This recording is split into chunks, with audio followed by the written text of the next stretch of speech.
madaxweynaha wadanka Djibouti Ismaciil Cumar Geele iyo dhigiisa Somaliland Muuse Bixi Cabdi oo maalintii shalay socdaal ku tagay wadankaasi Djibouti ayaa maanta kulan ku yeeshay aqalka qasriga madaxtooyada Djibouti waxaana kulanka labada madaxweyne diiradda lagu saaray iskaashiga labada dal ee dhinacyada nabadgelyada dhaqaalaha iyo qodobo kale markii kulankaasi uu soo dhamaaday ayaa waxa warbaahinta la hadlay wasiirka arrimaha dibadda Somaliland Dr. Saad Ali Shire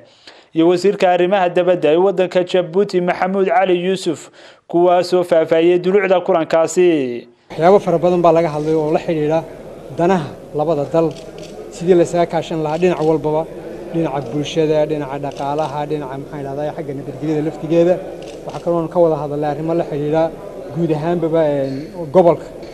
nabadiisa iyo mataqaanaa midnimadiisa soo dhaweyntiisa si wanaagsan bay noogu dhacay shirkaas noogu dhacay jawi wanaagsan uu ku dhacay caadadu waxa ahayd in madaxweynaha Somaliland halkan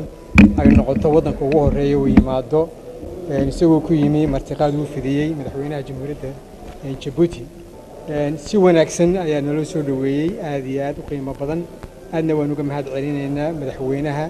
iyo wasiiradiisa wasiirka arrimaha dibadda iyo shacabkaba sidii wanaagsan milgada lahayd ee naloo qaabilay waxaan rajaynaynaa inuu noqdo bilow maxay raad cilaaqaad ka sii xoogsama amba ka sii adkaada kii hore mudane madaxweyne Muuse Bixi madaxweynaha Somaliland booqashada uu ku yimid Djibouti waxay tilmaam iyo tusaale u tahay horta qadirinta labada dal iyo labada shacab ay isku qabaan iyo kolkii la doortay kadib booqashada ugu horeysay ee dibadda ugu baxay oo Djibouti uu ku booqday waxayna tusaysaa inay maaragtay xiriirka labada dal uu yahay xiriir aad u fiican labada dal waxay iskaashi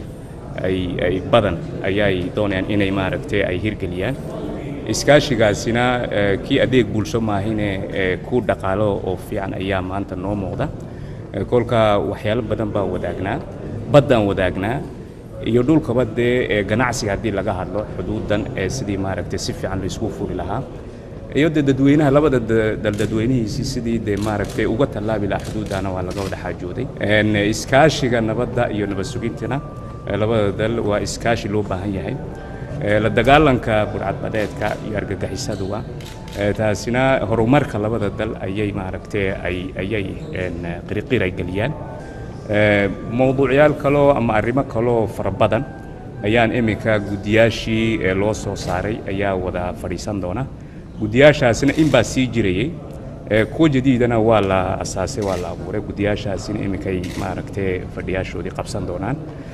sidaan u arkayo mustaqbalka maaragtay iskaashiga iyo xiriirka labada dal aad buu fiican yahay dhinaca kalena sida ku soo waramayaan wariyaasha telefishinka Home Cable ee wadanka Djibouti madaxweynaha Somaliland Muuse Bixi Cabdi waxa uu maanta booqday dekada magaalada Djibouti yaa gacashuuraha ka caagan ee dekadaasi حسن قال لهم كيبل تي في هرقيسة